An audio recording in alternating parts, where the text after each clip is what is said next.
afternoon, or good morning, depending on where you're at. Thank you for joining us today on UNP Presents, the nation's voice. This forum is called Race and Politics in America, and today's particular topic is cultural conditioning, race and racism examined. And we've got a great panel for you today. I'm your moderator, William T. Greer. Before we get into the panel, I just want to talk to you, have some quick opening remarks, and then we'll jump in and have the panel introduce themselves. We'll start one by one. But before we do that, I want to kind of set up today's conversation. Hopefully you had time to look at some of the PowerPoint that we had on prior to the start of the forum. And you noticed that we had some information on there talking about confirmation bias. Now, the reason for that is because it's impactful as we're talking about items like race and especially anything in politics that can be emotional like that. What we're trying to do is help you understand some of the reactions that you may have in today's society. Items like confirmation bias, like we were talking about, that tendency for us to select and remember information that already reinforces things that we believe already. Those are the kind of things that right now are impacting the national conversation as we're talking about race in America and in politics in general. It's exacerbated by the fact that in modern technology, we are able to isolate ourselves from alternate points of view, and that tendency now for us to listen only to those things that we're comfortable hearing and to ignore those things that we're not comfortable hearing is making it difficult for us to resolve some of the very complex issues that we're dealing with now. And it's what you see when you look on the internet, and there's that tendency for any kind of serious discourse to begin to degrade into name calling and labeling. We're a lot more comfortable when we can package things. And when we talk about things like confirmation bias, we have to remember that as we listen to alternate points of view, it can become emotional because these things are attacking, or sometimes it can feel like an attack on our worldview. And our worldview is how we navigate through life. It is our filters and how we make sense of the world. And so when you start feeling like your worldview is being attacked, even intellectually like that, what's interesting is that you see that the physiological effect of this is much the same as if you were being attacked physically. So think about that for a second, that somebody coming at you with an idea that is different from what you already believe can have the same effect on you as if somebody's coming at you with a gun or a knife with the intent to do harm.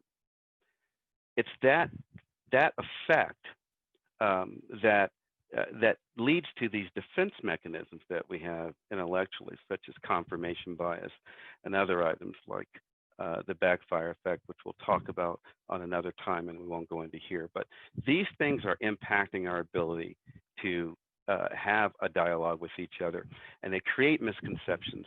And there are a lot of the reasons why when we try to get into political discussions or religious discussions or any of those emotionally charged discussions, we find ourselves often, we find that our intellectual capabilities sometimes flee us, and what we're left with is that emotional response, and sometimes that raw emotional response isn't the best way for us to conduct it.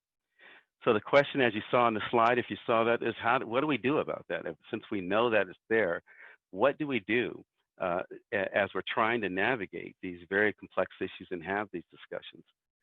Well, this is one of those things. It helps sometimes to start exposing yourself to alternate points of view and things that you normally would not listen to. By doing that and forcing yourself to listen and really listen, you can start to desensitize yourself to how you react to some of those things. Now, it's not easy, and we know old habits die hard. But we've talked about it before on our forums when we opened that. It's very important that if we're going to resolve issues and find the commonalities and get through what is a very difficult time right now in our nation, that we start first by listening and trying to understand other points of view, and then seeking to be understood ourselves by sharing our points of view. And that's what really this discussion and this forum is all about.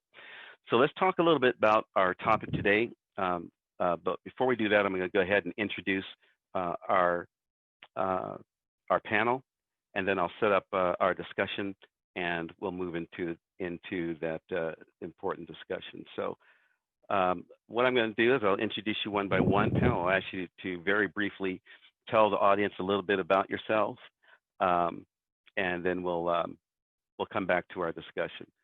So first on our panel, new to the panel this month, is Ken. And Ken, why don't you tell the audience a little bit about yourself? Well, I am a resident of the state of Colorado. I was born and raised in the city of Milwaukee, Wisconsin, kind of in the news these days. And I'm a small business owner, been married for 22 years, and I have 3 children. 2 of them are adults now, so I'm glad to be here. I appreciate the opportunity. Thank you. Great to have you, Ken. Appreciate you being here. All right, our next panelist is also new this month, and we're going to ask Taylor to unmute and introduce himself briefly.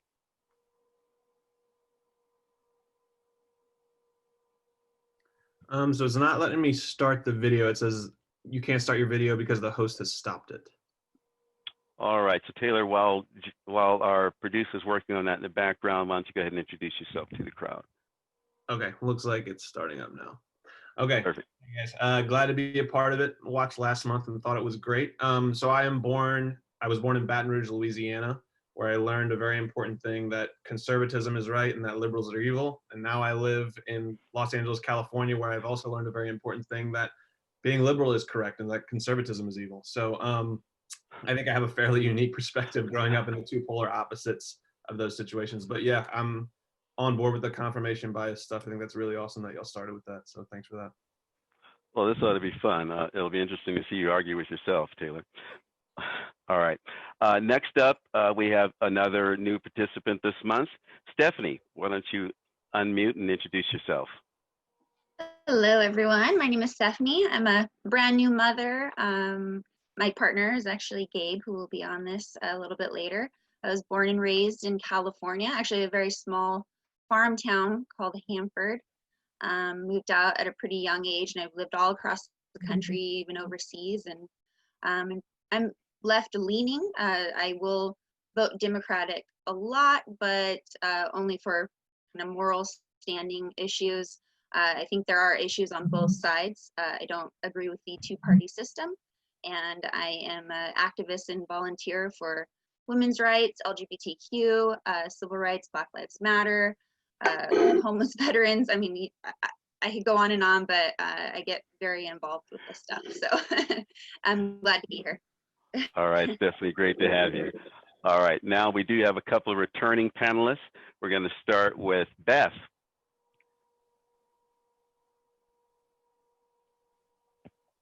Okay, do I exist? Am I here? You are there. Excellent.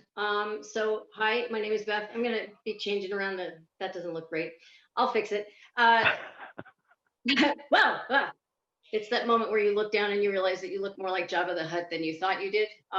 So I am a friend of Bill's and Gabe's and your whole family, and a theater person, a writer, a lot of activism in my life. I work now when I can as an end of life midwife, and that's also my kind of upset cat who is sick and isolated in this room. She may interrupt, but that's pretty much what I got. And I'll go ahead and fix this camera angle. Ugh. All right. Well, Beth, you're not the only one with camera angles. I got the producer telling me I'm cutting off my chin. So I'm going to try and get myself right as well. Beth, thank you. Great to have you back. And we have one more panelist who's returning, and that's Gabe. Video host. What's up? We just tried this. Same thing. So I'll talk in the dark until my camera can start. There it is. And it's 2 panelists. Hello. Pandemic situations don't exist. I don't know if that's true. Gabriel, I live in Los Angeles, Sherman Oaks, with Stephanie and Audie here. you know, I'm sort of moderate in the middle. Don't love the two-party system. Activist, actor, and acting teacher, and entrepreneur. There you go. All right, thank you, Gabe, and thank you, panel, for introducing yourselves. Let me set up our first discussion and let's get going here. So, you know, obviously there's a lot of discussion going on right now in a lot of quarters and from all parts of the political spectrum talking about race and racism. And one of the things I've noticed as I've been observing this is that it doesn't seem like we're always talking about the same thing when we say racism. And that may be true when we're talking about a lot of the isms that are out there, but we're going to focus on this particular one. It seems like there's a lot of listening different things to different people. So for instance, often things that are merely racial you can find are being labeled as racist. But I'll point out here as we set this up that all things racial are not racist. So for instance, let me give you an example that I hope is benign and doesn't set us off on a bad path, but hopefully gets us. When you think about advertising, for instance, imagine sunblock, for instance. Sunblock you very rarely see people of color in ads or commercials for a sunblock and for a suntan lotion and those things. So obviously, it is being advertised mainly to white people. That's racial, but does that make it racist? Would it make sense to try and balance out the advertising and add people of color when you know that your market is mainly white? And the same is true when you talk about hair care products for blacks. These things are racial, but does it necessarily mean it's racist? So one of the things I thought was important when we talked about it is that before we start discussing racism in depth, it's important that we define what we mean and that we all have a common definition of racism, or at the very least, we all understand where each person on the panel is coming from and what their definition of racism is. And that way we can have that discussion, because I think true racism must have some distinguishing characteristics to set it apart from things that are merely racial. So let's talk a little bit about what are those defining characteristics of racism. Number one, and you can look this up, by the way, I'm not just making this up. Number one is that for it to be racist, it must involve or presume a doctrine of superiority based solely on the criteria of race, and is usually coincident with ideas of racial purity. So that's one element that has to be there in order for something to be racist. Number two, it has to involve hatred based solely on race and or perceived racial differences. That's another definition. And three, another aspect of racism are practices that promote political and or economic dominance of one race over another. So with these three clear criteria in hand, I think we can begin to make the distinction, and it should be easier for us to look back at that sunblock example or the hair care example before and see that it's racial without being racist, because it doesn't meet those criteria that we just are talking about. But I also want to talk about the fact that there's sometimes when people are talking a fourth element, and this is where things get controversial. When you look at sociology and the sociologist's definition of racism, there's a fourth element, and it says that for racism to exist, there must be an element of power. So I think that is a good place for us to kick off on our definition, because when you think about that, when you talk about power as an element of racism, it starts to limit who can be racist. It means that you can spout, you can hate, you can do all those other three things. But if you're not in a position of political power, you can't be racist. So our question then first to the panel is that true? Does racism require power? Or put another way, can an individual be racist even if they are not in a position to act on their racism? Ken, I'm gonna throw this at you first. Saw that coming. I you know, with the question, I think it's interesting when you talk about power. You know, obviously, if you believe that racism is systemic, then you would also believe that or a institution then you would also believe there's an element of power there. I grew up in the most segregated large city in the country. It is still that to this day. So I probably have a unique perspective on what racism looks like to me. And I would say, again, my opinion, that it is not a matter of having power or authority, even though there may be a sense of superiority, as you mentioned in your first point.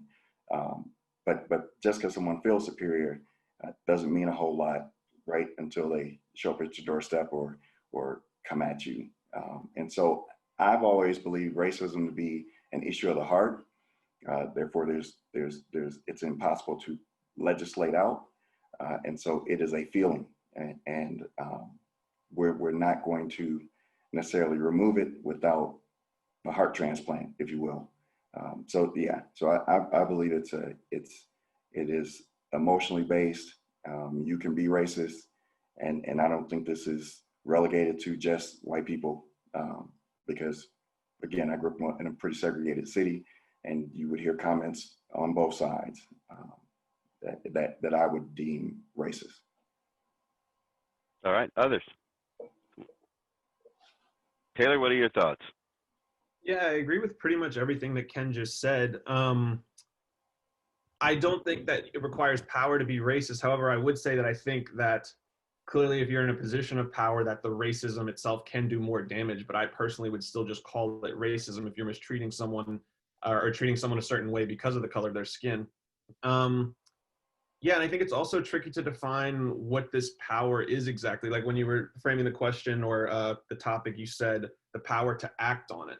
I'd be interested to dig deeper into what that means exactly, because yeah, I mean, I guess if a black person is being racist towards me for feeling white, like it's very possible that I wouldn't feel nearly as threatened as me being racist towards a black person, but I would still just define that as racism. And like I said, I think it can be more harmful if the person that's being racist is in a position of power, but I still personally would consider that racism.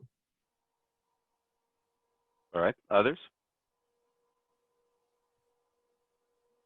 Well, yeah, I think that the issue is that if there is a power dynamic, then you're able to use the work with the prejudices that you carry in order to change the experience or the opportunities that other people have. And I mean, I think it's perfectly possible. We see it a lot that one group of people can hate another group of people. I mean, we're seeing that in our country right now. But when you don't have the ability to take something from them, then I guess, I mean, you can be racist. I was watching Gordon Ramsay one time. I think I might have mentioned. I think, Beth, you've been accidentally muted. Just give us 1 second. Beth, you got muted. Beth, you were muted.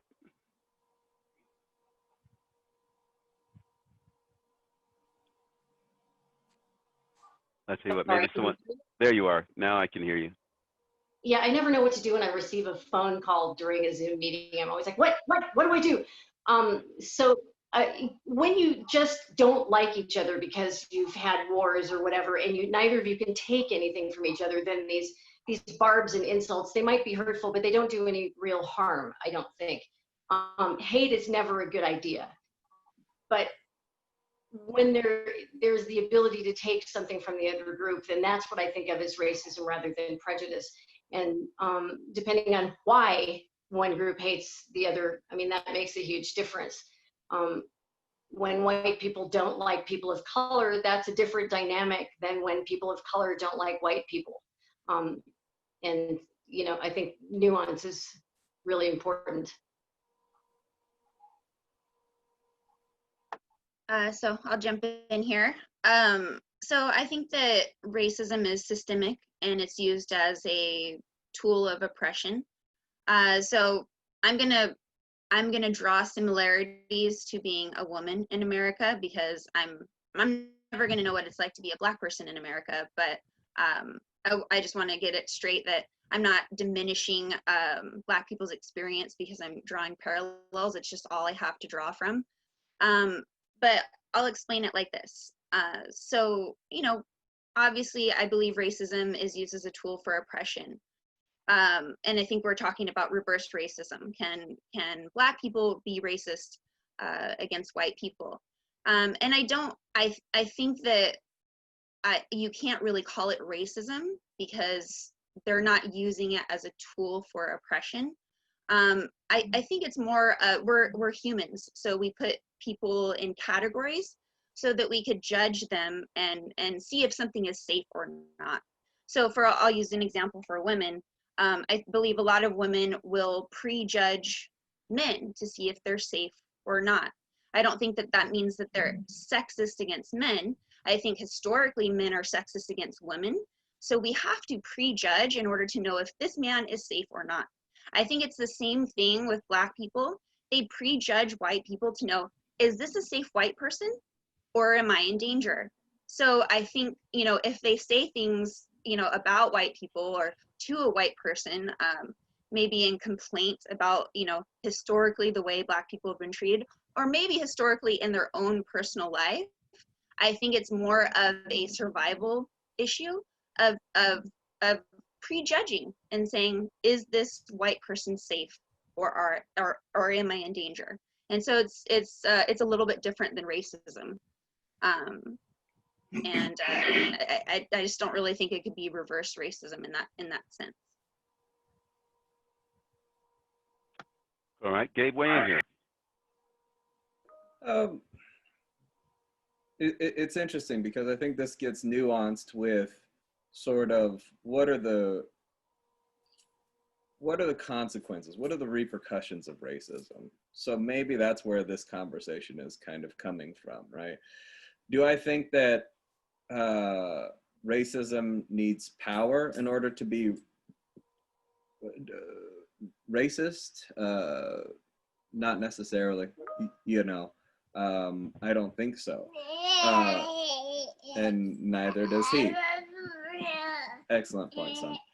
So the power dynamic comes into is like, what is sort of the outcome of racism or racist behavior? How do we navigate that? How do we move past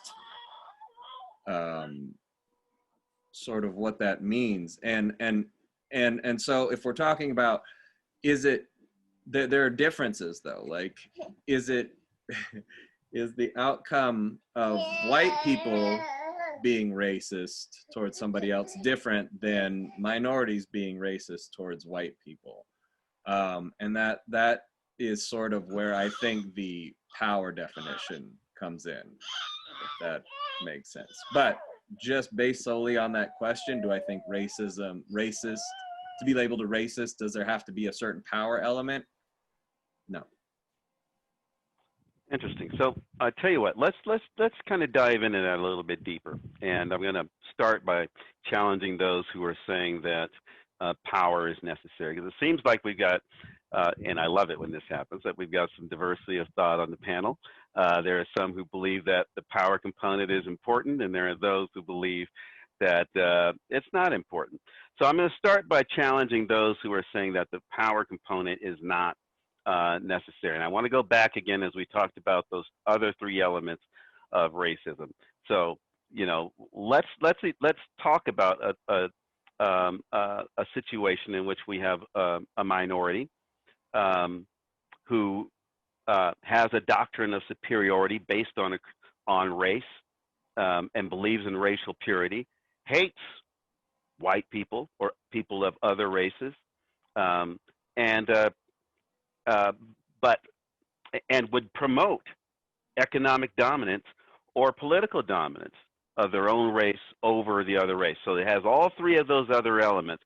But let's say that the person is Black and living in the inner city somewhere in one of the big cities, and so therefore really doesn't have that power component to go out and enact all these things. So the hatred is there and all those other components. Let me just ask you then, if you don't believe that that's necessary, isn't that simply excusing racial hatred and those things in minorities, and maybe even justifying racial hatred? And add another question I want you to think about is that if you do, how is that good for society if that's where you're landing? And so I'd like for someone who believed that the power component is not necessary to weigh in on that first. Bill, I'm sorry, maybe just for clarification, because it sounds, the way you framed it, it sounds like they would need the power component in order for it to be considered racist, based on how you frame that question. So that's correct. So I'm saying there are some here who believe that the power component is not necessary, right? And what I'm asking is if it isn't necessary, aren't you excusing racial hatred? Because I said all other three elements are present. Okay. We're going to assume there's let's say a black male who all those other three elements, the hatred, the doctrine of racial purity and superiority, and if given the chance would promote economic dominance of the black race over whites, in our example. All those three elements are there, but because this person is living in a situation in which they don't have the power necessary to put that doctrine into play, I'm asking, is that okay? Aren't you excusing that kind of behavior? And if so, how is that good for society?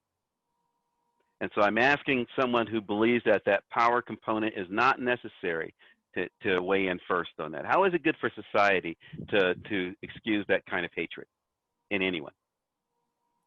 Taylor, do you want to go first or shall I? Sure, yeah. Yeah, I don't think that it's good to excuse that kind of behavior. I do think, like I was saying earlier, I think that obviously if someone was in a position of power, that would be more damaging probably, but I would still consider that racist, and I wouldn't excuse that type of behavior. I think that the way that I've always looked at racism, and maybe this is ignorant, but because I'm seeing a lot of things in the comments about like prejudice versus racism, I always viewed prejudice as like an umbrella, and racism was a type of prejudice, is the way that I always viewed it. So yeah. Interesting. Okay, I'll go. I would definitely not say that I'm excusing it. I'll tell a story I've been telling lately. So for me, I don't care if someone is on social media with a white hood on, using the N-word and every other word, espousing hatred.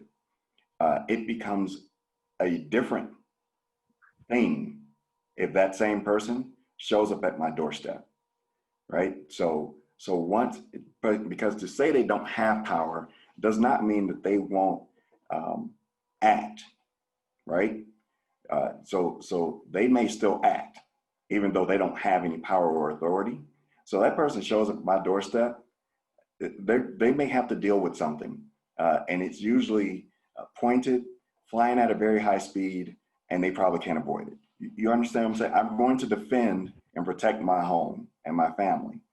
And so to assume that just because someone doesn't have authority or power doesn't mean that they won't act.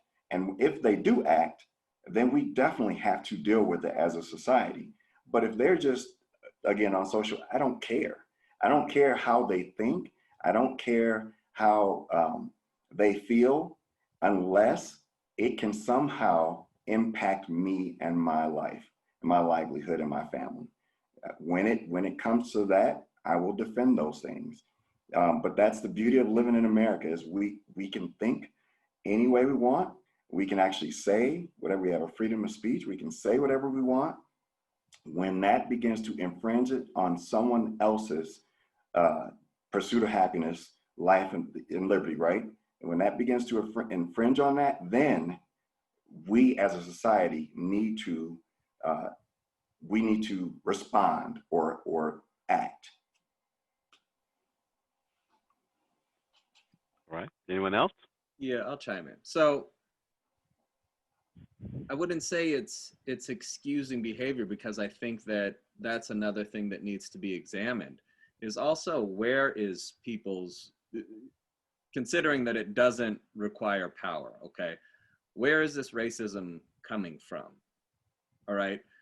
I would think that a black person being racist towards a white person stems from a different place than a white person being racist against a black person. I'm not going to say that that is every single time, all right? I'm talking sort of in general, right?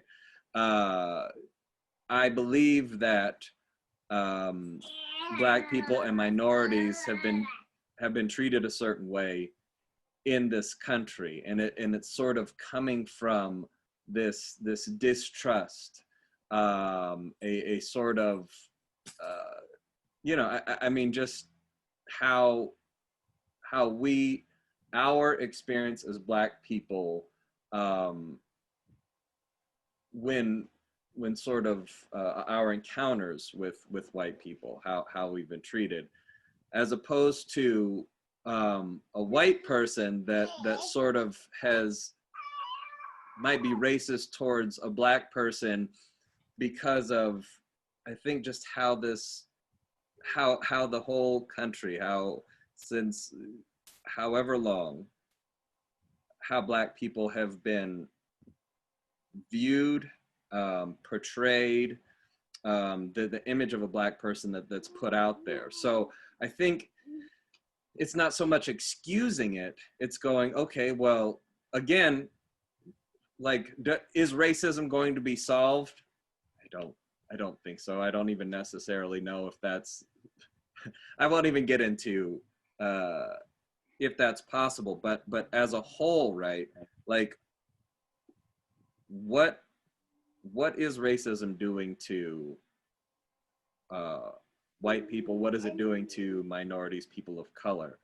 And sort of how do we identify these issues? So to just say that you know, black people can't be racist, it's always sort of used as this argument, you know, like if a white person is called racist, and then they're like, well, black people can be racist too. Okay, well, you've sort of made an argument, but we're not getting anywhere. Like, where are we trying to get with this conversation of sort of what is racism? And I think it's just sort of important to understand that the problem stems from different places, and then we can sort of identify them and move on from there. But again, this is a complicated subject. There. Okay, I'll jump in. So I feel like, you know, when I hear a black person that is angry about, you know, the way that they've been treated throughout their life, the way that systemic racism has oppressed them or their loved ones, I don't really hear hatred as much as I hear pain. It feels more like, you know, a PTSD. It's like they're triggered by this repetitive assault that's happened to them their entire lives and throughout history. So I think it's less about, you know, oh, now they're a danger because they're upset and they're hurt.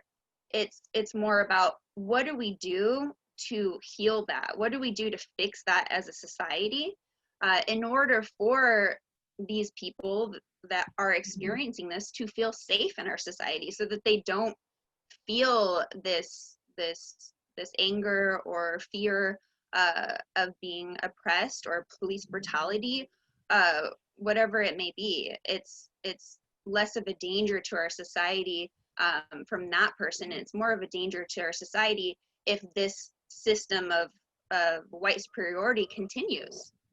Because when people are put in a corner, you know, they're going to defend themselves in some way, you know, and whatever that may be, it may come out in you know, anger or fear, but they have reason to feel that way. So I think the greater danger is us continuing on this path and people being complicit in it and not doing anything to change it.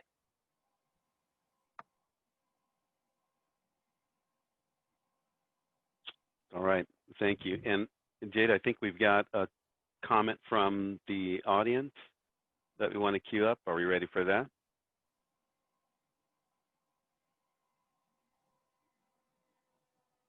Perhaps we're not ready for And I think we have Anthony. Anthony, go ahead. Your mic's open. How you doing, guys? So I just wanted to make one quick statement because I've used the same analogy a couple times. If we had the ability to go back in time and talk to a slave on a plantation and ask that slave what he thought about racism, I'm sure we'd get a pretty unique answer.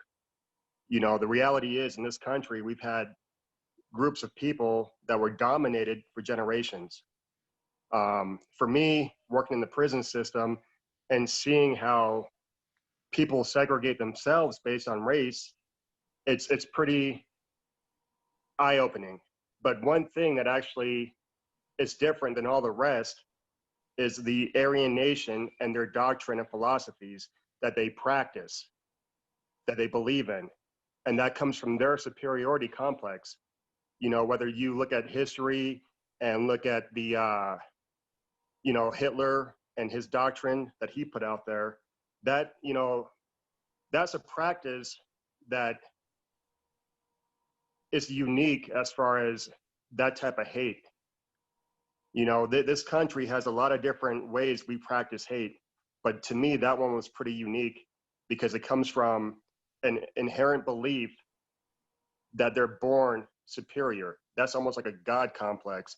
And I would think, you know, if you go back in time and ask a slave, you know, do you hate white people? If the answer was yes, it would be kind of hard to call that slave a racist. And we have generations that came from grandparents, great-grandparents being dominated. So when you look at systematic racism now in 2020, the question is, if we can't fix this now, if it can't be over with now, then when? And I think that's why we're seeing civil unrest happening all over because time's up. But thank you guys for hearing me out. Thank you, Anthony. Anyone want to respond to that? Well, I think what we're talking about is the difference between people's personal feelings about races or groups of people that they encounter. There are people who hate gay people, and there are people who hate, you know, I mean, we all know that. There's a lot of people who hate other people. What we find really in order to engender social change is addressing it on this sort of macro scale. You're never, never, never going to be able to get everyone to believe that they should do what you think is the right thing, even if the general consensus about what the right thing is shared by a lot of people. What has always been effective is causing discomfort to the larger institutions if they continue to perpetuate this dynamic. So, you know, discomfort for using all white people in your advertisements, or not hiring enough minorities, or, you know, throwing away job applications if the name on them looks too ethnic or whatever. You're not ever going to be able to convince everyone to be warm and fuzzy. What you can do is make it so that they lose what is more important to them if they don't get on board with treating everyone equally. So I think that's really kind of the issue, is like, I mean, we're always going to have people that don't like each other, and for varying reasons. You know, there are a lot of people of color who don't particularly like white people, and they're not wrong. So, I mean, I feel likable, but they're not obligated to figure out who I am or who anybody else is and like them for that. What we can do is address the larger issues that cause more Black men to be in the prison system, to receive longer sentences. There's all these things that are the outward manifestation of systemic racism, which is very different than the personal dislike of people who are different than you. All right, so let me kind of redirect. Now, we've been challenging those people who think that power is necessary. Now I want to turn to those people on the panel who are saying that power is not necessary. And so my first question is, if power is not necessary, meaning that you're not able to enact upon, for instance, your doctrines of racial purity or racial superiority, then what difference does racism make? Why should we care that other people are racist if racism does not necessarily mean it's going to impact their lives? Shouldn't we, for instance, focus on eradicating laws and rules that are racist, for instance, and stop insisting that public personas who utter something that is perceived to be racist be fired? Wouldn't that be a better use of our time? I'll take that. So yeah, I agree with you. I agree that I mean, actually, I'll springboard off of Ken's answer to the last question. I think majority of people do not, if something is not directly threatening them, maybe don't feel the need to give something that much energy, even if they think it's stupid or crazy or whatever. If it's not affecting them, or at the very least affecting other people, you know, if you see that hate affecting other people, I think it's much easier to have sympathy for it. However, I would say that's what you just said is pretty much exactly how I feel, that I look at that behavior if I don't feel threatened by it, and I'm like, okay, yeah, I mean, I think it's dumb and I think it's wrong and I think it's evil or whatever or crazy, but I agree with you that we should be focusing more on other issues. So it's weird. It's like, I mean, I think there are just a billion problems in the world and we only have so much time, so we should focus on the biggest ones. So I do agree that, you know, racism coming from a place where it doesn't have a lot of power is not near the top of my list, but, you know, something that's not affecting me or other people. However, I would still just sit here, you know, whenever we're having a discussion and still say that, yes, it is racism. I'm not giving it a ton of my focus, but I would still define it as racism. All right, someone. Yeah, Bill, you know, I would say, and I tell people this all the time, to believe that racism doesn't exist is ignorant. To believe that racism exists in everything is also ignorant. And so you're just not going to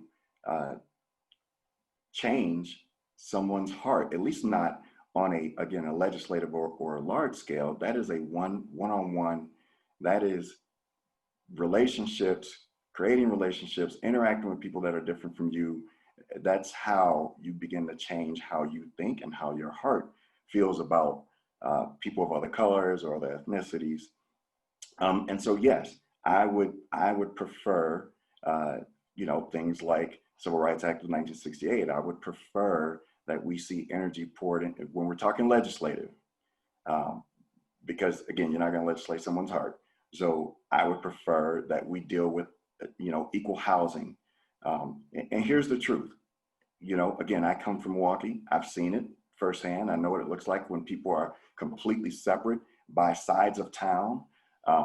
But I personally, and I went to a predominantly white college.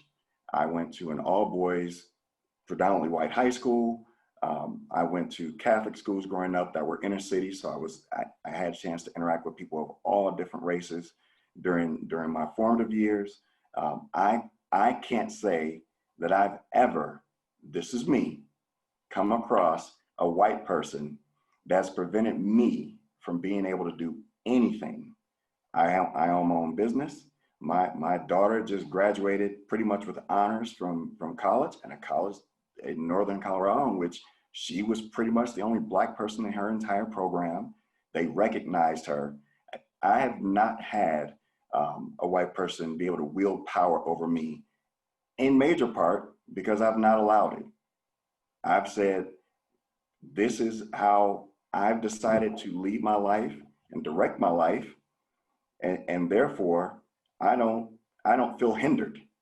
I don't see hindrance. And the moment I do, I will defend myself and my family. So that's interesting, because I think it speaks to something I saw in the chat panel from one of our attendees, and the attendee was actually addressing the question to Stephanie, but I'll spell it out to the whole panel. And it says, but I'll read the question verbatim. It said, Steph, being that your position is from a place of pain, how does this address the many Black people who do not feel the pain you're talking about? What have these particular Black people gained to face their fear? So what are your thoughts about that question from the chat? So I'm not sure what they mean about facing their fear. Well, I can't elaborate on that because I'd be putting words in their mouth. So I'm gonna just. Okay.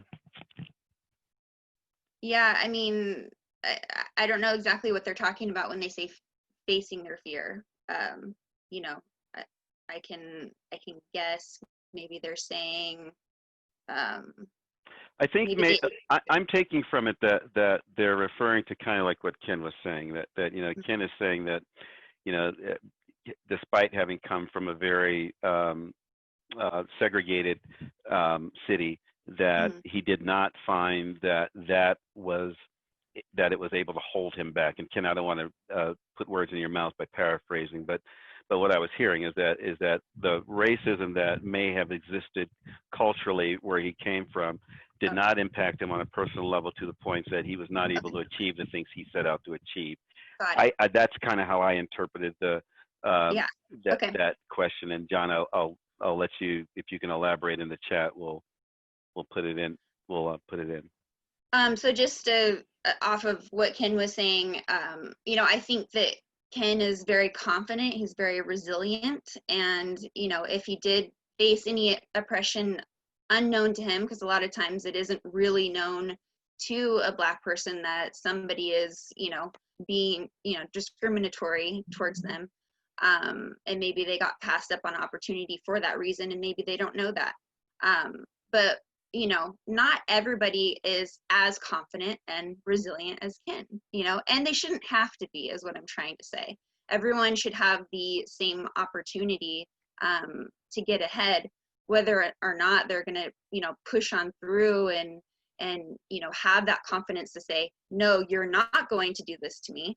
Not everybody really has that. And I don't think that is right, that, you have to have that, you have to be the exception, to the rule in order to get past all of these discriminatory things that people are doing towards Black people. I don't think that should be in place at all. All right, we're going to go to a question from our attendees again, or a comment, and we're going to go to Bill. Bill, we're going to open up your mic and you're on. Good morning. I apologize for being late.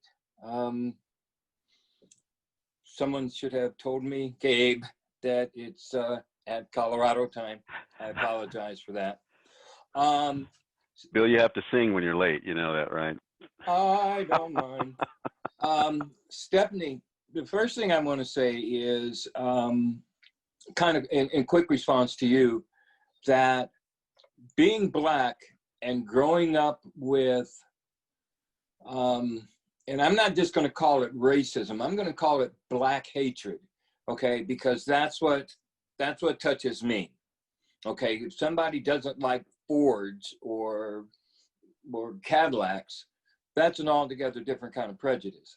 But Black hatred, I think we always know when it's present. I don't think I've ever gone through a time in my life where I thought someone was racist. If I think you probably are, you probably are. William, what I was going to say is, I think what we lack now is something that we had in the 60s and we have not had since. And that is a single, strong, unifying voice to pull us all together and send us in the right direction. Because right now, the majority of our minority is busy protecting itself. Now, we've grown to own property, to have investments, to all these material things that we have been allowed to have, and we have become pacified. One of the things I noticed about Colorado Springs when I first got there was that there really wasn't a ghetto, okay? Black people from what I could see, were everywhere. Probably with the exception of Broadmoor. And I don't know, maybe there are Black people in the Broadmoor, but we were not collective. We were spread out all over town from Briargate to Southgate. And in my opinion, we've become somewhat pacified until recently when, beginning with Rodney King and probably before, that we are starting to see it on CNN and MSNBC. But what we're missing is someone to stand up and say, hang on, this is how we do it. Listen to me. We're going to do it peacefully, but we're going to do it. And this is how. That's how we get racism to start to turn around. Or the acceptance of Black people. That's how we start to get it to turn around. Especially from those people, Bill, like you said, are wielding the power.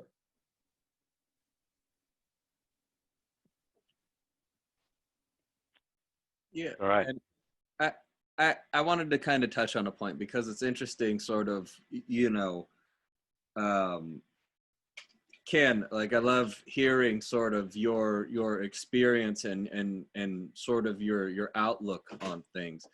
And this is why I appreciate these conversations, but also like there are people on sort of, and I'll just break it down to black and white because that's my experience here, right? But there's going to be those white people who go, well, why can't Black people just like move past this? Why can't they just, you know, pull up their bootstraps and just get it done? And so to hear your comments, like I can sit there and go, yeah, okay, that's great. I'm more interested to hear sort of about your experience with these things. But then that kind of shuts those people down going, see, Ken just said like this stuff doesn't, you know, he just said, I heard a Black man say that he's not going to let somebody shut him down. He's not going to let these things sort of oppress him, right? And it's interesting that Bill brought up Black hatred because it is sort of about the overall effect, right?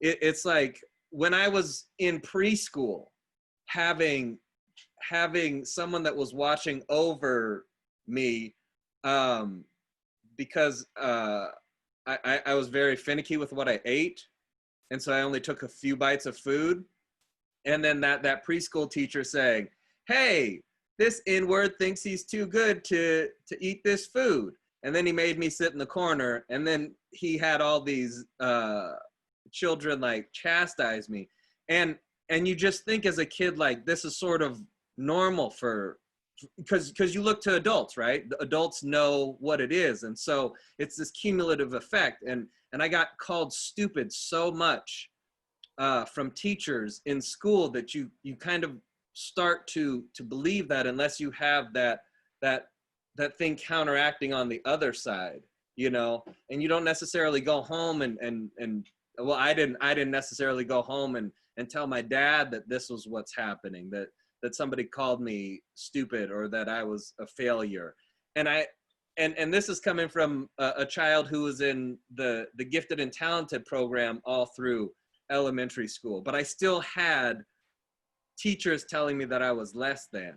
And that was my experience outside of that, outside of the household. And so when does this cumulative effect, like what is that effect, you know? And when sort of you become conditioned to be subservient, you know, like when white people sort of talk down to you, it's like how men sort of mansplain to women, but unless you're sort of looking at it from the outside, you just go, okay, like I guess this is my place. You know what I mean?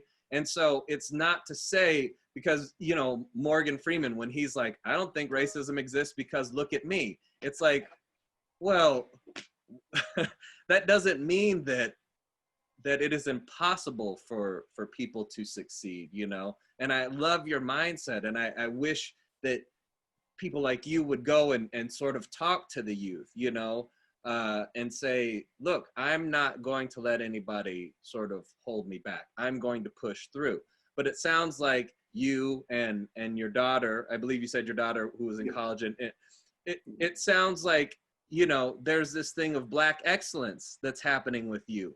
And why do we have to be exceptional to sort of get where everybody else is? You know, we have to be beyond that to sort of get to where that is. And so I think it's important to kind of recognize some of these things and have this conversation and say, well, this is happening. This isn't my experience, and sort of analyze that, because I'd love to understand where you get your mindset. May I, Bill? Yeah, absolutely. Okay, Gabe, that is a great point. I will say this. I guess I was a snitch, because if someone had said those things to me, you know, I'm running and telling my mom, and my mama gonna show up, right? And she did, right? So, but you know, I guess, you know, here's the thing, and I can say, you know, I did have both of my parents in my life, right, until something transpired on my father's side of things, and he kind of went crazy for about 10 years. Some pretty important years for me. But for the most part, I had both my parents, right? And so my mom would respond, and I would tell her things that were happening, and felt comfortable to do so, recognizing that she's going to take care of it for me, right? Because she was quite the nurturer. And to, you know, just to your point of this cumulative effect, if you will, I get that. I totally get that. I totally get, if you are, and I've heard a very wealthy white person talk about the fact that when he was in school, he had a teacher that would shake his face and tell him he was never going to be anything in life. Now he's a billionaire. I mean, he recently passed, but you know, he was a billionaire in Australia. My mother always told me growing up, and I get that there are a lot of parents that don't do what I'm about to say. Well, my mom always told me growing up, you can be whatever it is you want to be. She told me that all the time. And we were not what I would even consider middle class when I was growing up. My parents scraped and scrounged because I decided I wanted to go to private schools. I chose my all boys high school. No one told me I had to go there. But my parents, and just last week, my mom asked me, how in the world did we pay for that? And I had to remind her that I did work study all through high school to help pay for high school. I said, you know, I worked in the summers at school, and I worked during the school year at school to help pay my tuition, because my mother told me I could be whatever I wanted to be. And she encouraged me to do the things that I desired to do, right? It's why I had the ability to go on and be recruited to play football in college and all these things. So it wasn't, I think when we talk about systemic, we have to look at, well, what is the system we feel is holding people back? And one of them that I would use, coming from Milwaukee, MPS there's been documentaries made about how bad MPS is. Milwaukee Public Schools, there's been documentaries about it. Well, the vast majority of Blacks in Milwaukee attend Milwaukee Public Schools. New York just recently released an article where they talked about less than 50% of the minority students, they were talking about Black students, less than 50% of them were proficient in math and English 3rd through 8th grade. And that's actually up from a year ago. And when we look at what are these systems that we place the racism tag on, I would argue that's probably one I would look at. But of the approximately 42 million Blacks in America, roughly 26 million of them reside in what would be our large metropolitan areas. Okay, so that's more than half reside in these large cities. These large cities also tend to have the worst education systems. They just do. Whether we're testing them for it, whatever the case, they just happen to have the worst. So who's in control of the systems that we consider racist? Because I wouldn't, again, at the federal level, we've had the Civil Rights Act of '68, we've had Equal Housing Acts come down from the federal level, but politics, the impact to you is almost always local.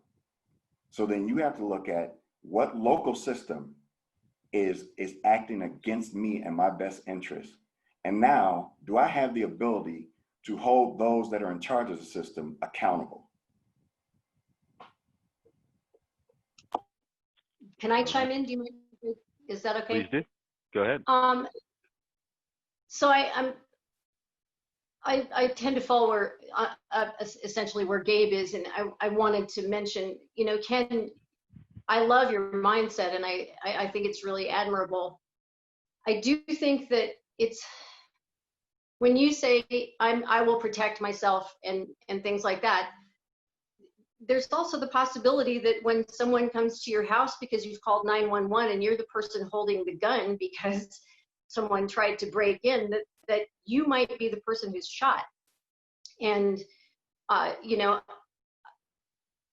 so I'll again, like Stephanie did, I'll sort of liken it to being a woman, in that all of us are taught and have been for quite a long time. You can be whatever you want to be. You can do whatever you want to do. And there's a lot of women who are doing that. But the fact is that we're still receiving 70 cents on the dollar when we get paid. And so, yeah, sure, there's a lot of women CEOs, but all you have to do is look at Hollywood, where there are, you know, very, very few female directors, and even fewer who have ever been nominated for Academy Awards. It wasn't until probably, I don't know, 10 or 15 years ago that it was common to have women in comedy writers' rooms because they just didn't think women were funny. So it's one thing to say, I'm not going to let anything hold me back, but there are all these invisible things that are holding a lot of people back. And there are always going to be exceptions. There's always going to be people who get through. And being one of the people that gets through is really, you know, great. That's great. But that opportunity may not be available.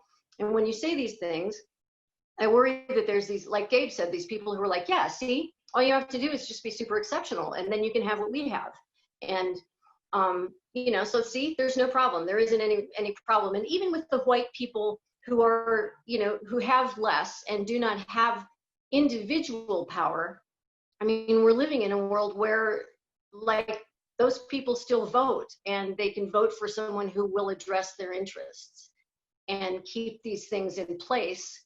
So that's the difference between personal racism and systemic racism, intrinsic racism, is that you may not be able to do harm to someone who is in the same economic social class as you, that you dislike based on their persona, on who they are, on their race, or their, you know, gender, sexual orientation, but you can vote.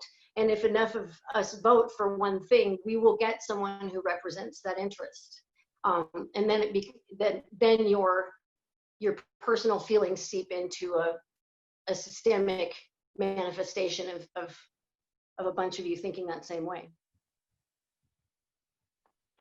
And All right. I would like to just kind of jump on what Ken was saying, because he's absolutely correct about the school systems being horrible in predominantly Black neighborhoods where, you know, historically it's been proven that they were doing redlining.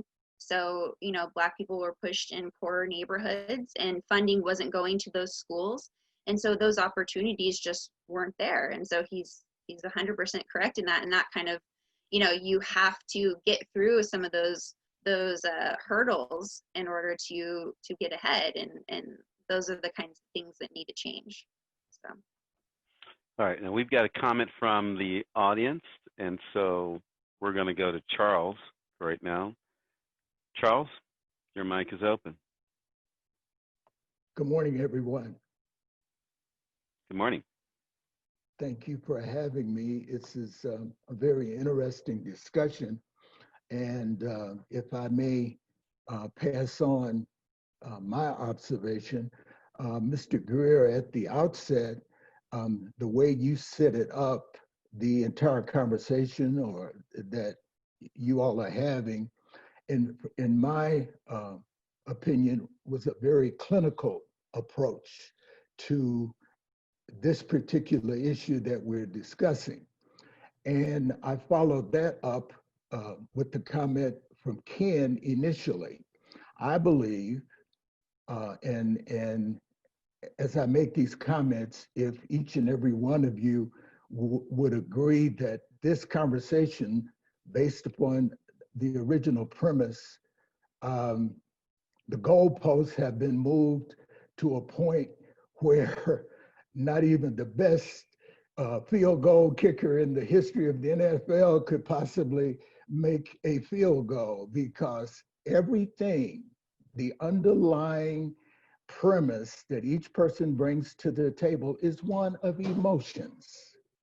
This isn't a situation, and I go back to Ken's initial comment, this situation will not be solved, I don't think, addressed effectively from a clinical perspective. Everybody on the panel has talked about, given examples that are emotional based answers. There have been very, very few concrete approaches to getting rid of racism. Everything that's been said has been said from an emotional place. Now, if that is in fact a fact, how do we address, how do we go about making changes on an extremely emotional subject, a subject that brings about the worst emotions in each and every one of us as human beings in this country?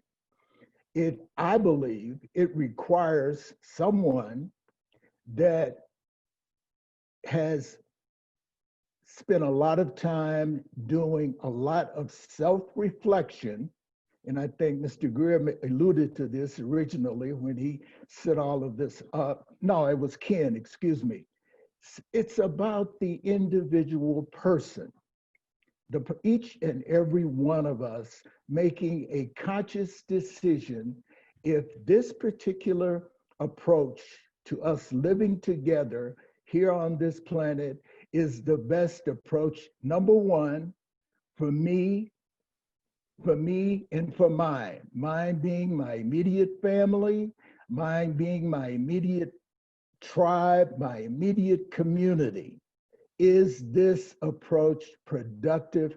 And at that point, making some real concrete decisions that are as far away from our individual emotions as we possibly can make. The lady Beth, she, in some of her comments, she spoke specifically about her profession, writers, and how they were turned away from certain awards in Hollywood or whatever.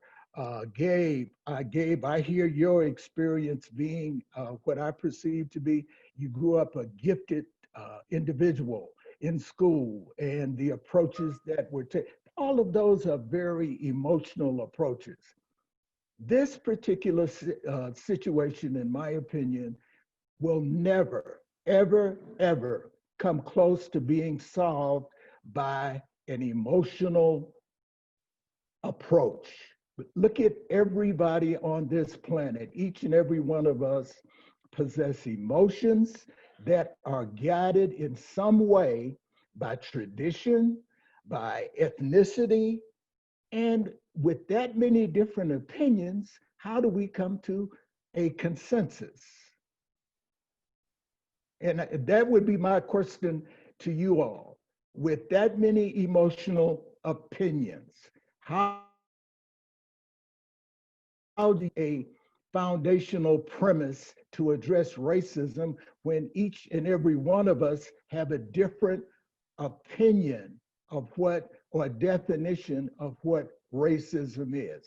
And it's usually, and I'll say this based upon my personal experiences, it's usually shaped by the people we have dinner with, dinner parties we attend, people that we want to be close to in society. We want to drop their names. We want to, that's who shapes most of our opinions.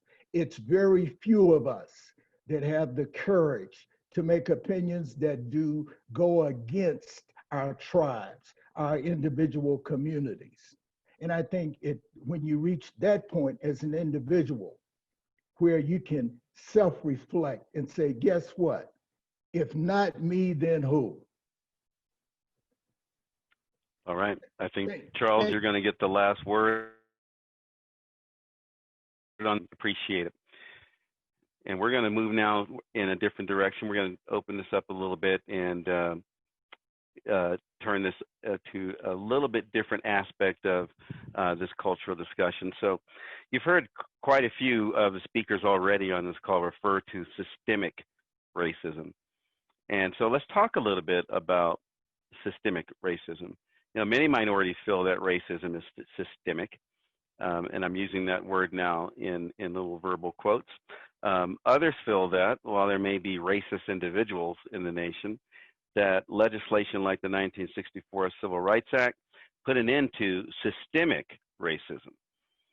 So before I open up, let's make sure that we have, as we did with racism in general, let's make sure that we have a common definition of what systemic means. And I think that most people, when they are using the term, they're using it in the physiological sense. So for our discussion today, let's use that meaning. And so systemic then could mean of or affecting the entire system. And for the record, there's a less specific definition as well. Simply means of a system. So systemic racism. Question number 2 to our panel. Based on the definition of systemic, is racism in America systemic? Who wants to weigh in first?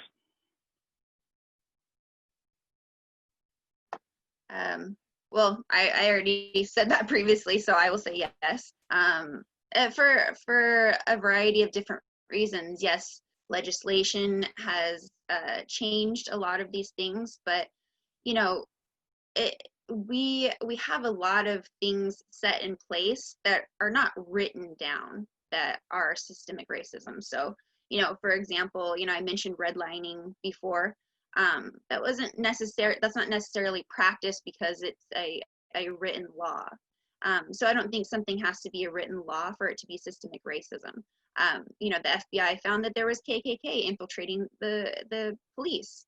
That is systemic racism. That is an establishment that we pay for that, you know, was targeting Black people. There are laws that came in after the civil rights, like stop and frisk, you know, and they recently found a judge that was specifically giving Black people harder sentences and getting paybacks from private prisons. And the problem with private prisons is that's another form of systemic racism, is that if we have a for-profit prison and they're paying off judges or police or arresting Black people at a higher rate in order to put them in these private prisons, it is another form of slavery. They're getting free labor, or, you know, they pay them cents for their job. These companies are getting another form of slavery. That's systemic racism. It's not written into any law, but it's happening. It's been proven time and time again. There have been many cases that have proved this. So, you know, and that's happening today. So yes, America is definitely, you know, racist in that sense, and also kind of what Ken was saying earlier with the school systems. You know, children really not having these same opportunities because, you know, their generations of families were redlined and they're in school districts that aren't getting funding, so they're not getting the same opportunities as well. I could go on and on about all the different reasons why America definitely has systemic racism, but just those alone, those are very huge key points, and they've been proven. So. Yeah, if I can, and the things that Stephanie are pointing out, obviously I had already pointed out two of them after, and forgive me, I kept saying Civil Rights Act of 1968. I meant that was the equal housing, was 1968. And I think systemic becomes, oddly enough, very individualistic. What I mean by that is I had a conversation with someone about a month ago who was telling me about a situation while they were still in the military, and how they felt like systemic racism held them back. But in the entire story that they gave me, it was about this one person that kind of stood in the way of their furthering. Now they ended up obviously being fast-tracked later, but this one person, and his exact words after telling me this was, and yes, that's systemic racism. And I said, you know what? You just changed my perspective, because I realize what one person considers systemic racism may not necessarily be that to someone else, because that was to me one person. He had an issue with this one person that happened to be in a position of authority, but to say the entire system of the United States Air Force has this in place, whether written or unwritten, like I wouldn't have considered his situation systemic. He did. And I wasn't going to dispute that with him, because that's how he felt about it. So when I talk about systemic racism, I am always talking about the system as a whole. And again, I go back to, from a United States standpoint, from a federal standpoint, they've put things in place to eliminate. Now, again, 100%? No, because we always have to come back to local. Policing is local, right? Your school systems, those are local. And those are things that I just told someone the other day when they were talking to me, they were talking about federal judges and the appointing of federal judges. And I said to them, you know what? If you wanted to start a petition to get an amendment to the United States Constitution that gives federal judges because most people believe they have lifetime appointments. That's not true either, but for the sake of argument, let's say they do.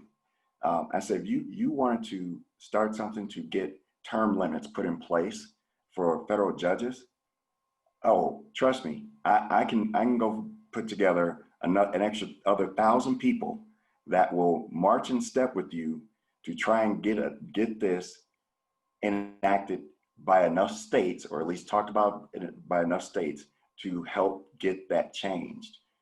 Because I don't believe judges shouldn't be nebulous, and it's fairly nebulous by our Constitution.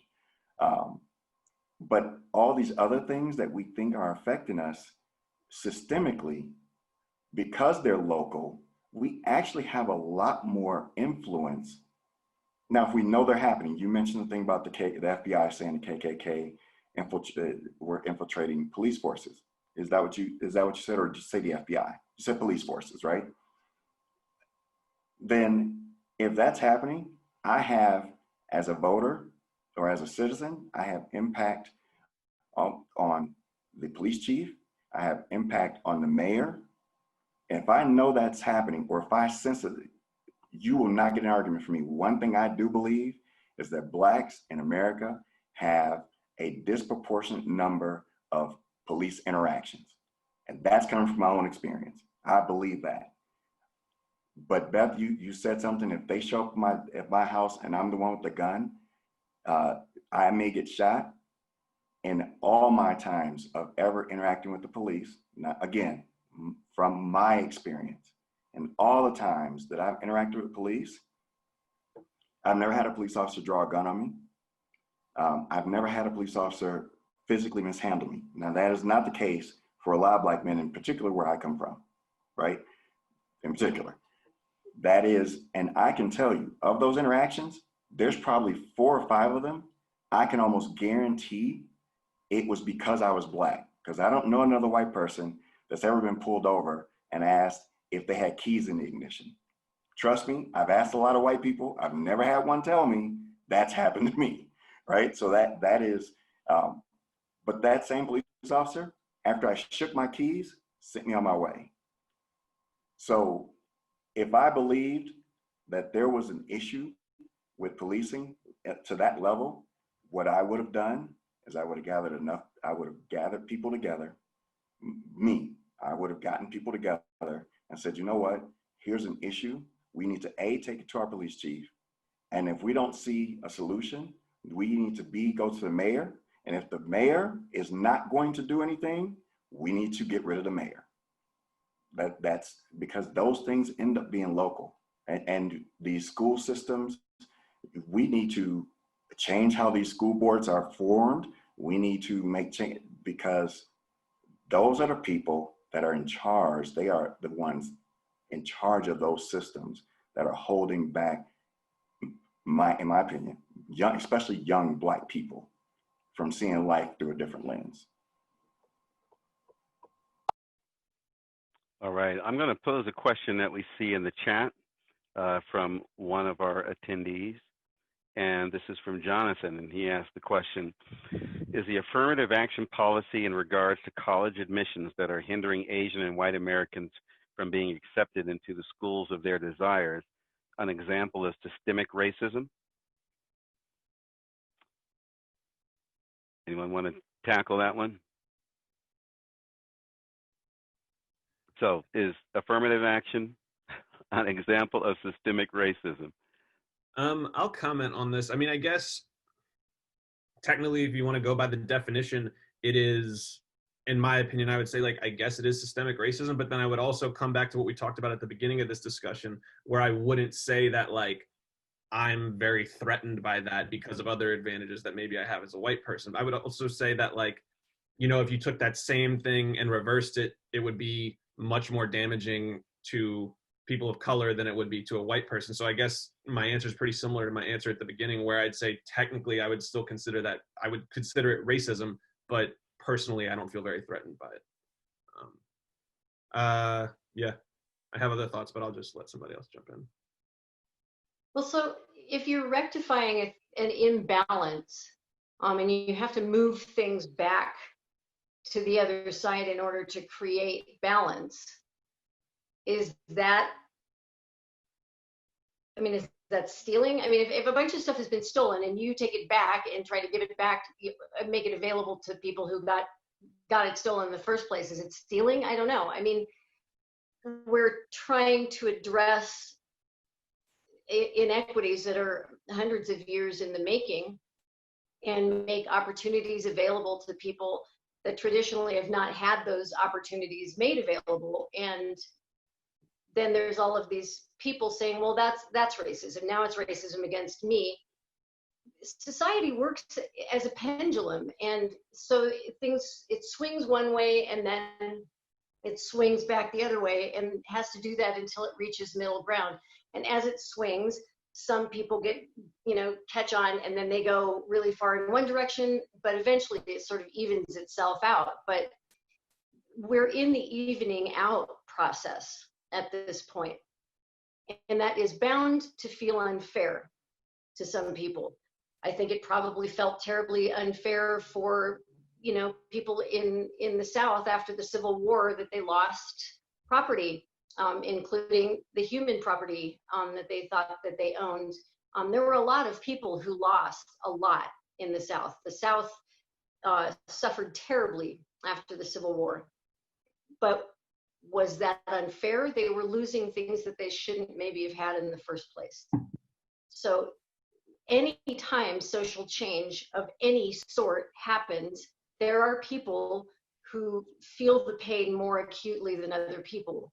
And hopefully as the pendulum swings back to middle ground, that is also rectified and it evens out in a way that sort of works for everybody, but you know, there's always going to be somebody that suffers in some way. We did the same thing when women were trying to get into the workplace. You know, they're stealing our jobs. Okay, well now they don't need as much money because they're not providing for their families. And you know, I mean, it never works out when people are having something removed from a monopoly so that other people can have some of it. There are always going to be people who don't like that and who have tangible deleterious effects from it. I mean, there's just no way around that. And I'll also say that, you know, if you're looking at affirmative action, again, Mr. Hendricks, you were saying emotion versus sort of how do we actually make this change. And so affirmative action was because that is an actual real change that we're doing that's not emotional. It's just based off of numbers and statistics and something that we're seeing and trying to correct that, as Beth was saying.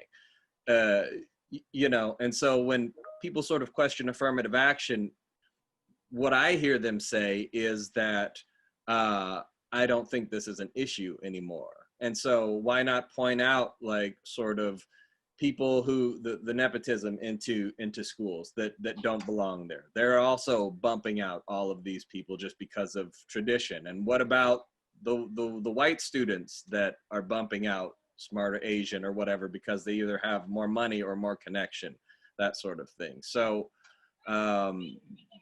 it's again, we have these policies that needed to be put in place because there was an imbalance, and then it's like, okay, well, are we letting too many Black people in that don't deserve to be there? I don't necessarily like agree with that argument. It's just like, that's what affirmative action was there for, is because there's such a great imbalance. I'm just gonna say one short thing.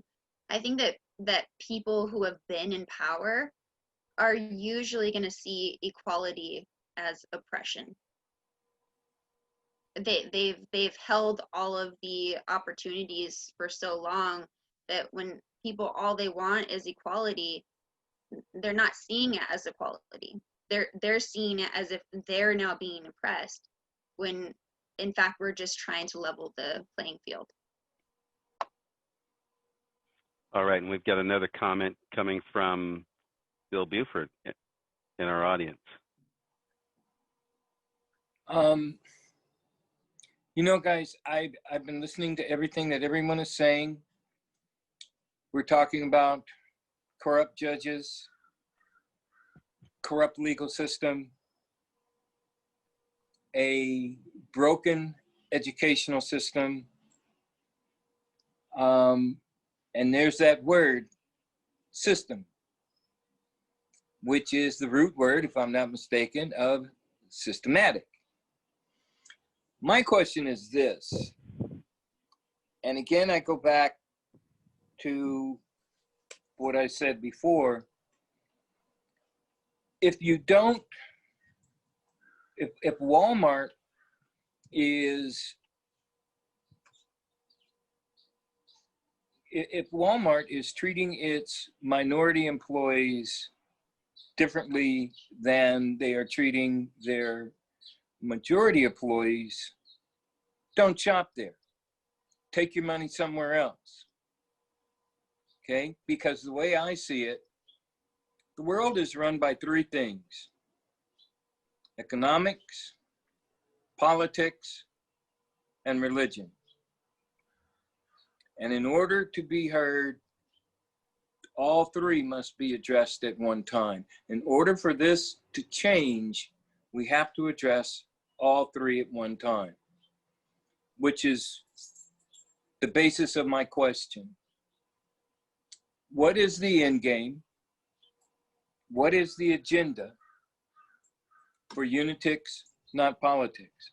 Are we trying to gather enough people together to start a collective voice throughout the country so that it is not necessarily the wealthy who are making the rules? because the wealthy, they don't like minorities, and I'm including all minorities because we have talked about Asians. We can't forget what our current administration is doing to our Hispanic friends south of the border, or in the Middle East. I mean, what's the end game? Is there a plan to make this grow and become one giant voice? Is because I missed the first meeting, and I apologize about that. I wasn't sure what was going on here, and I didn't want to be a part of it if it was, like a pyramid scheme or something. But if that's the end goal, then I say, yeah, I'm all for it. Find a single unifying voice and move forward. Bill, I'm going to break my moderator role and answer that real quick, and then we're going to go and take another comment from the group. So Unitics Not Politics is a group that is looking to create that unified voice that you're talking about. Our main focus is really about opening up the two-party system so that we have more choice. Right now, we feel that there's a large part of the American population that is not truly represented by the two-party system and spends their time, I use the phrase, holding their nose and voting and bouncing back and forth as they try to find true representation. So our true goal is to unite, have a voice, and give an opportunity for additional parties. And the whole point of that really is, without it, you can't hold your politicians accountable, and accountability is the key if you're going to have a voice here. And so when we think about that American voice right now, if you are from the right side of the spectrum, there is really one-stop shop. And whether or not you agree with everything that's there, there's no place else to go. Otherwise, you are throwing your vote away. And the same thing is true if you are a progressive. If you do not believe in everything that is the Democratic Party represents, there is no place for you to go that represents you. And so Unitics Not Politics is about changing that dynamic so that we have a voice by having additional choice, whether you're from the right or the left of the spectrum. You have a choice, and that choice allows you then to hold your politicians accountable, regardless of where you are at in the spectrum. So yes, Bill, it's about having that larger unified voice, and there's more to it, but I don't want to sidetrack this particular forum by discussing that. This particular forum is really just to give average Americans a chance to weigh in. A lot of times we have politicians speaking for us, and they speak with a divisive voice. And we can speak with our own voice, and we have our own thoughts in our own minds. And as we speak to each other in one-on-one engagement on these panels or even in the streets, that's how you get understanding, and that's how we begin to move past the labeling of each other and the hatred that you see other Americans casting at each other for political reasons. So I'm going to step off my soapbox, go back to being a moderator, but I did want to address that. And real quick, we have one more. We have another comment from our audience. Ken Pattison, I believe that you had some comments that you wanted to make. So Ken, your mic is open. Theoretically, your mic is open. I'm seeing it's still closed, so I'm going to stall for a second while the producers get to your mic, and your mic is now open. Oh, thank you for being included in this. I think that there's always going to be racism. There's always going to be people that hate you. And I think the only thing that you can actually change is your own mind and not feel like you are being hated. That's all I had to add. Ken, thank you. All right, back to our panel. I don't know if there are additional comments. I do want to take one moment and throw something else out in here so we can go a little bit deeper into this conversation, because a lot of the discussion that I see going around right now has to do with what is the role that behavior plays in some of the outcomes that we're seeing right now. So when we look at how different perspectives on that question are, I'm going to give you just some stats to think about and to kind of inform the conversation. So according to the 2018 census and the data that came out of it, 11.8% of the American population falls below the poverty line. Now, of that group, and that poverty line, by the way, is slightly over 25K, in case you're wondering. Now, of that group, African Americans make up 20.8%, Hispanics make up 17.6%, and whites make up 8.1%. So while whites actually numerically outnumber African Americans or Hispanics in terms of total numbers below the poverty line, you see that blacks and Hispanics are disproportionately represented statistically in terms of being below the poverty line. Now, the perspective on the left about this disparity in income is that it's attributed to systemic racism, as we've been talking about, such as the limits in educational opportunities and career opportunities for people of color. Now, the perspective on the right can be somewhat different. While not necessarily denying that a legacy of discrimination has limited opportunity, there is some belief that systemic racism has been removed and there are better proximate causes for today's income gap. For instance, 28% of white births occur outside of marriage compared to 52% for Hispanics and 69% for African Americans. So the question I want to add to our discussion right now is, what role does minority behavior play in driving those disparate outcomes that are commonly attributed to racism? And Taylor, I believe I may have cut you off before when I went into that, so I'm going to throw that to you first. Yeah, I can, I'll start. So I think it plays a huge role. I'm not saying that it is necessarily that person's fault that their behavior the behavior that they are doing because of different factors that have happened in the past and are currently happening in the present. But I would agree that, like, single parenthood is a big factor. And I think it's dangerous for us to say that to ever look at numbers, statistics, or percentages of a situation and how they affect different demographics and then just say systemic racism, because honestly, I don't think that there is anything that you can ever find that is going to affect every demographic equally. I don't think there is literally anything that you could find where it falls in line with the population based on, race or sex or any of those things. So I think that, I think that individual behavior, in my opinion, is much more responsible for it. Again, not saying that everyone's playing field is equal, but I think that their individual behavior isn't affected by their upbringing and the area they grew up in and the education they've had.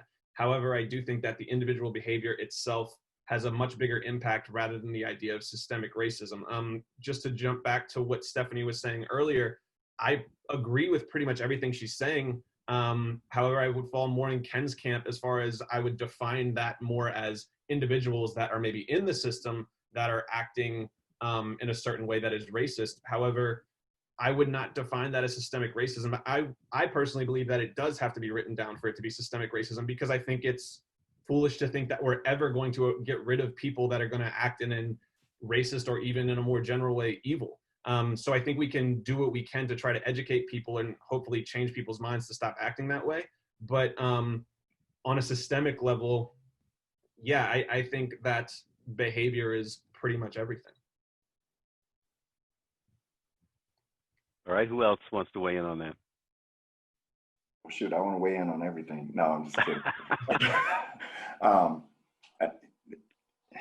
Taylor just said something that I thought was really key here, and Charles kind of talked about it earlier. Are we going to come up with solutions to racism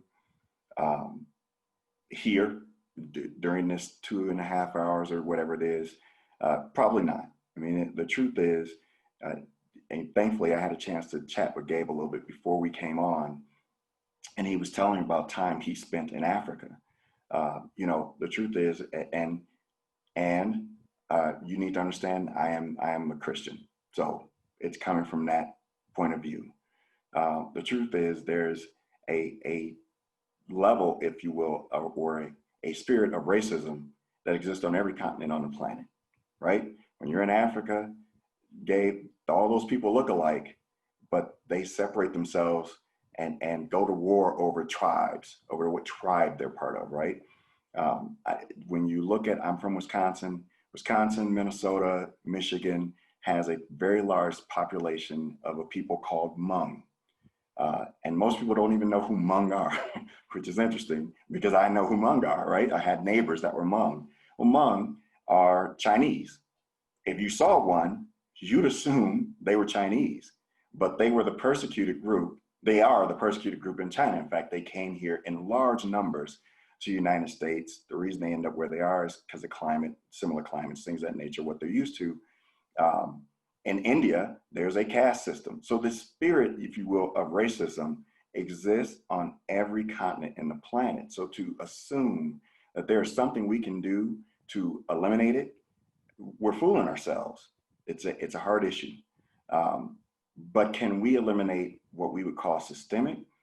Now, I've already laid out what I think is systemic, but yes, there are things that we actually can do to eliminate what we would consider systemic racism. And we've done so in a lot of aspects in this country with some federal laws, right now we're watching policing being monitored and changed as we speak in a lot of these locales. And so when we talk about then individual behavior and does it lead to some of that, I've already mentioned, for the most part in my life growing up, I had both of my parents. So maybe that is a big part of the difference for me versus I grew up in the hood. Where I grew up, I had opposing gangs less than a block between each other.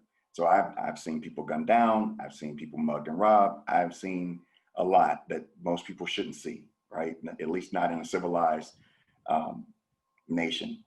And so but a lot of them had no dad in the home or had no dad that they had a relationship with. And therefore, their opportunities became lessened. I mean, that is just a fact. And prior to, the mid to late 1960s, Blacks in the United States, the nuclear family we actually outpaced whites as far as the nuclear family being together. We did. And that generation, the last generation to have experienced that, you see a difference in how they lived and how I am seeing people of my generation and beyond live. And that's because you just mentioned it, 69%, single parent homes, things of that nature, that we have to look at those things. We have to. We can't ignore them. We can't act as if they have no impact, because they do. Well, so my question is, that always worries me a little bit, because then you have people saying, see, women just can't raise their children without a man around. And there's lots of people, very much like there are a bunch of kids that are bullied in school that don't end up showing up and shooting up the school. So, for every circumstance, there are people for whom that creates a terrible, terrible outcome, and many, many more people who do just fine. There are many people in all ethnicities who have single parents and end up doing very well. And the other question is, it's sort of the chicken and the egg thing. I have my feelings about that as well. But, where are those dads? The deterioration of the nuclear family in African-American communities strangely coincides with the privatization of prisons and the commodification of Black male bodies being sent away into the criminal justice system and receiving longer sentences, receiving stricter sentences, being arrested more often. The fact is that there's still people in prison for selling an ounce of marijuana, while people in my demographic can have marijuana stores. And You know, I mean, it's very inextricably intertwined in a way that is very difficult to untangle, which is the cause and which is the effect. And does the effect perpetuate the cause? Probably. And I saw somebody post a little bit earlier that the Civil War was a perfect example of the fact that authority can't eradicate racism. That's actually true. You can't eradicate racism, but somebody else said there's nothing written down, you know, to address this racism, but there is. It's the Constitution. It was not written for Black people. It wasn't written for women. It wasn't even written for poor white men. But the fact is that that is what constitutional scholars get paid to do. That's why they still have jobs, is because the interpretation of this Constitution, it's about these exact same rights actually receiving equal application under the law. And the fact that we still have a really long way to go getting to this systemic disease, which is causing different communities to have unequal application under the same law. So it's really a matter of that. You can't get rid of racism in people's families, in people's hearts. You can teach them. And I think that we've seen that make a huge difference in terms of children growing up and not being like their parents. But again, what you can do is cause discomfort to the businesses and institutions that perpetuate it with impunity and make it so that they are no longer able to do that without consequences that are equally applied under the law. So that's what I have to say. I have a couple questions, if you don't mind, Stephanie. I don't mean that. In fact, go ahead, Stephanie. Okay. So Beth, so first off, just so you understand, I actually spend my Saturdays normally teaching the Constitution. I'm actually taking the weekend off.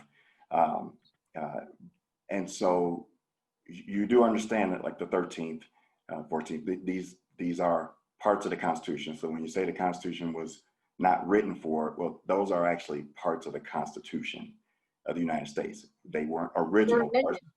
They weren't original parts, but neither were the first 10 amendments, right? Right. And so I just want to deal with that first. The other thing that you said is punish, and that's probably not the word you used, but you said to affect these businesses or organizations that have this systemic racism within them. I guess my question to you would be is, how or what do you see as equal and commensurate punishment? Because I don't know if you're talking about what we're seeing right now in our streets, or are you talking about something else? What I said was cause discomfort. And anytime that you've gone to the doctor and had like your annual prostate and had them say, you're going to feel a little discomfort, you know, that's a different, I mean, it's unpleasant. It's not going to kill you. Discomfort is financial, fiduciary discomfort. It is the ability. It's kind of interesting because we talk about cancel culture now, and you know, there's a lot of people who are very upset about cancel culture, but cancel culture really actually is nothing more than this free market capitalism. The same people who are upset about cancel culture just worship free market capitalism, but it's exactly right. Some of these people can't get to the voting booth, but we vote with our dollars. And what happens is this thing, you know, when I was always taught about free market capitalism, what I was taught was, don't worry about the behavior of these businesses. If enough people don't like what they do, they stop buying the stuff and then the business goes away. That is cancel culture. That's all cancel culture is using social media to say, hey, do you like what this business is doing? And as a result, it actually causes us to be able to have a better demographic understanding of the political, ethical divisions in our country, because we don't all get legal or political representation. We don't all get to the voting booth, but you can get a much clearer idea about what stuff is working for people simply because if we don't buy that thing, it disappears. Or we tell that business, do you want to be able to sell your shoes? Because if you do, you can't have that guy working for you and saying these ugly things. That's really all it is. Cancel culture is free market capitalism in action, and it gives us a much clearer idea than little tiny representative polls about about what people actually think, because the businesses will go away or they will put up and shut up. And they did the exact same thing 100 years ago or 50 years ago, because basically there was just the minority or the majority that said, this is what we like, this is what we expect to be seen in our advertisements, this is what we want this business to act like. It's just that there's more people of a different demographic who are now saying, no, this is what we want it to act like now too. So I'm not talking about punishment in terms of any kind of illegal stuff. All I'm talking about is that you can't dump stuff in the river without a bunch of people saying, I'm not going to buy your product because I don't want you to dump your byproducts in the river. You can't make fun of African American people or whatever, or even, you know, the Aunt Jemima thing. You know, do the right thing, or it's crappy corn syrup anyway, I'm gonna go buy real maple syrup. But it's really just a matter of putting pressure on and saying, look, did you want my dollar or not?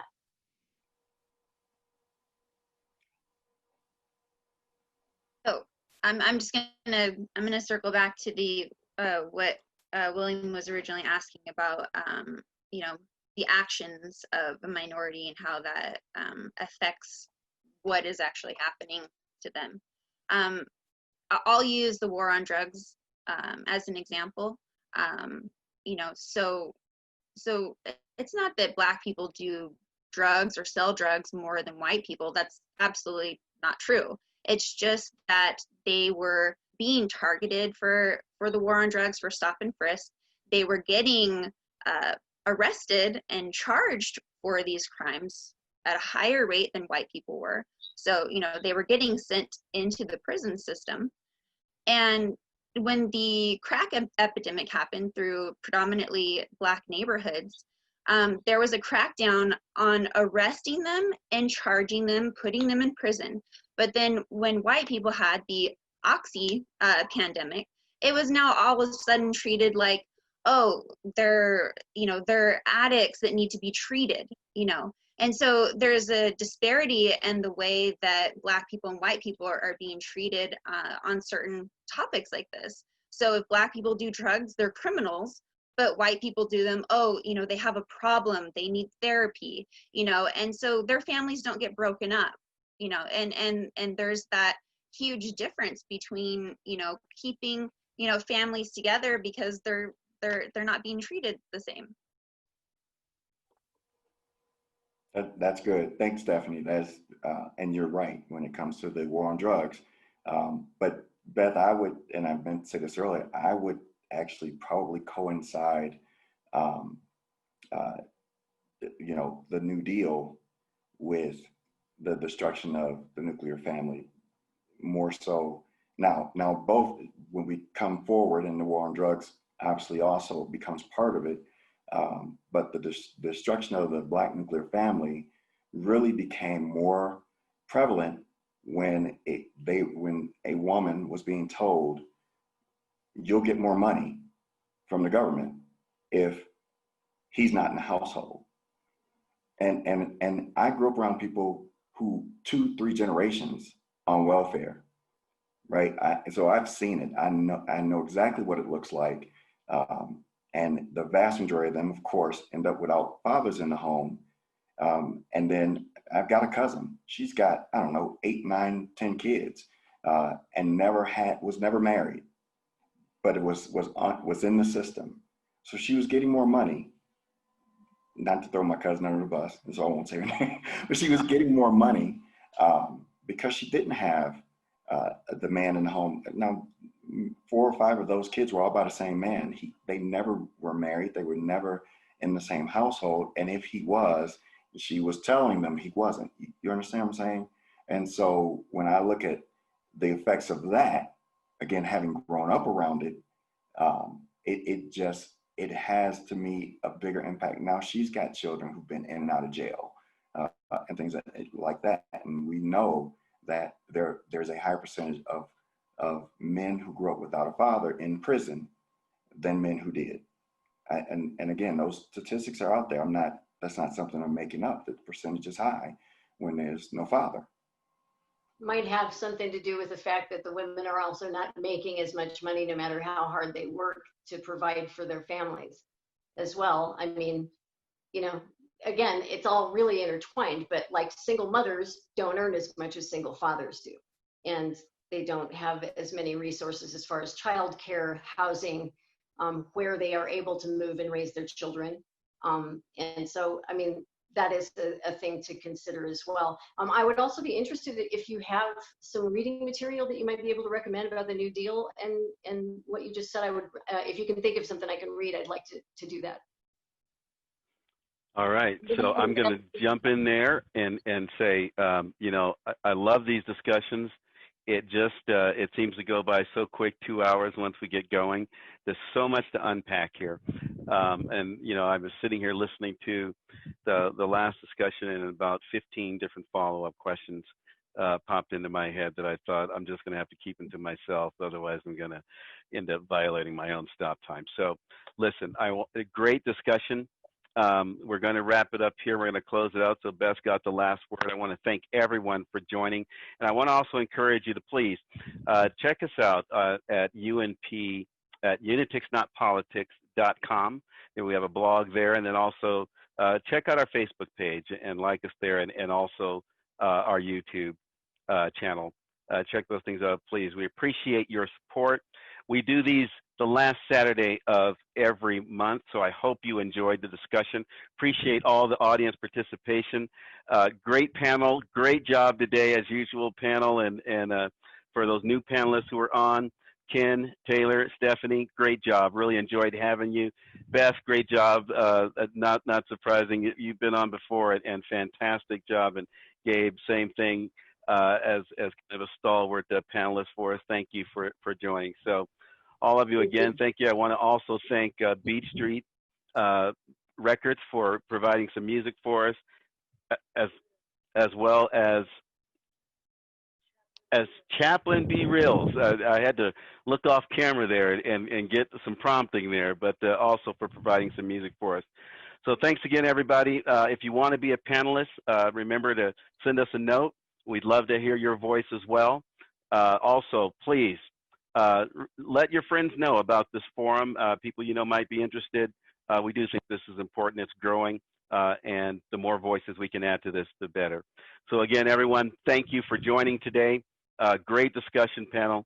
Enjoyed listening to everyone. Hope to see you again next month on that last Saturday of the month. In the meantime, have a great month.